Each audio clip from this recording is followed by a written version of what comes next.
ಚಿತ್ತಾಪುರದಲ್ಲಿ RSS ಪಥಸಂಚಲನ ರದ್ದು ಮಾಡಲಾಗಿದೆ. ಕಲಬುರಗಿ ಹೈಕೋರ್ಟ್ ಮಹತ್ವದ ಒಂದು ಸೂಚನೆಯನ್ನ ನೀಡಿದೆ. ನವೆಂಬರ್ 2ರಂದು ಚಿತ್ತಾಪುರದಲ್ಲಿ ಆರ್ಎಸ್ಎಸ್ ಪಥಸಂಚಲನ ನಡಿಬೇಕಿತ್ತು. ಆದರೆ ಆ ಒಂದು ಚಿತ್ತಾಪುರದಲ್ಲಿ ನಡಿಬೇಕಾದಂತಹ ಪಥಸಂಚಲನ ರದ್ದು ಮಾಡಲಾಗಿದೆ.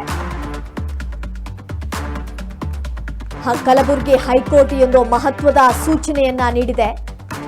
ನವೆಂಬರ್ 2ನೇ ತಾರೀಕಿನಂದು ಪ್ರಿಯಾಂಕ್ ಖರ್ಗೆ ಅವರ ತವರು ಜಿಲ್ಲೆ ಚಿತ್ತಾಪುರದಲ್ಲಿ ಒಂದು ಪಥಸಂಚಲನ ನಡಿಬೇಕಿತ್ತು.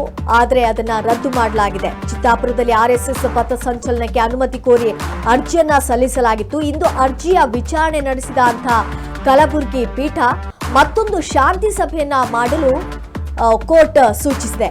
ನವೆಂಬರ್ 5ರ ಮಧ್ಯಾಹ್ನ 3 ಗಂಟೆಗೆ ಬೆಂಗಳೂರಿನಲ್ಲಿ ಶಾಂತಿ ಸಭೆಯನ್ನ ನಡೆಸಲಾಗುವುದು ಅಂತ ಅಡ್ವೊಕೇಟ್ ಜನರಲ್ ಕಚೇರಿಯಲ್ಲಿ ಒಂದು ಶಾಂತಿ ಸಭೆಗೆ ಸೂಚನೆಯನ್ನ ನೀಡಲಾಗಿದೆ.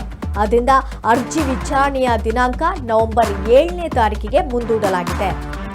ನವೆಂಬರ್ 2ರಂದು ಚಿತ್ತಾಪುರದಲ್ಲಿ ಆರ್ಎಸ್ಎಸ್ ಪಥಸಂಚಲನವನ್ನ ರದ್ದು ಮಾಡಿರುವಂತಹ ಹಿನ್ನೆಲೆಯಲ್ಲಿ ಒಂದು ಶಾಂತಿ ಸಭೆಯನ್ನ ನಡೆಸುವಂತಹ ನಿರ್ಧಾರವನ್ನ ಮಾಡಲಾಗಿದೆ. ಇದು ಕಲಬುರಗಿಯಲ್ಲಿ ಹೈಕೋರ್ಟ್ ಮಹತ್ವದ ಒಂದು ಸೂಚನೆಯನ್ನ ನೀಡಿರುವಂಥದ್ದು. ನವೆಂಬರ್ 2ನೇ ತಾರೀಕಿನಂದು ಚಿತ್ತಾಪುರದಲ್ಲಿ ಆರ್ಎಸ್ಎಸ್ ಪಥಸಂಚಲನದ ವಿಚಾರಕ್ಕೆ ಸಂಬಂಧಪಟ್ಟ ಹಾಗೆ ಕಲಬುರಗಿ ಹೈಕೋರ್ಟ್ ವಿಚಾರಣೆಯನ್ನ ಮುಂದೂಡಿದೆ. ಚಿತ್ತಾಪುರದಲ್ಲಿ ಆರ್ಎಸ್ಎಸ್ ಪಥಸಂಚಲನಕ್ಕೆ ಅನುಮತಿಯನ್ನ ಕೋರಿ ಅರ್ಜಿಯನ್ನ ಸಲ್ಲಿಸಲಾಗಿತ್ತು. ಇಂದು ಅರ್ಜಿಯ ವಿಚಾರಣೆಯನ್ನ ಕಲಬುರಗಿ ಪೀಠ ನಡೆಸಿರುವಂಥದ್ದು. ಮತ್ತೊಂದು ಶಾಂತಿ ಸಭೆಯನ್ನ ಮಾಡಬೇಕು ಅಂತ ಕೋರ್ಟ್ ಸೂಚನೆಯನ್ನ ನೀಡಿದೆ.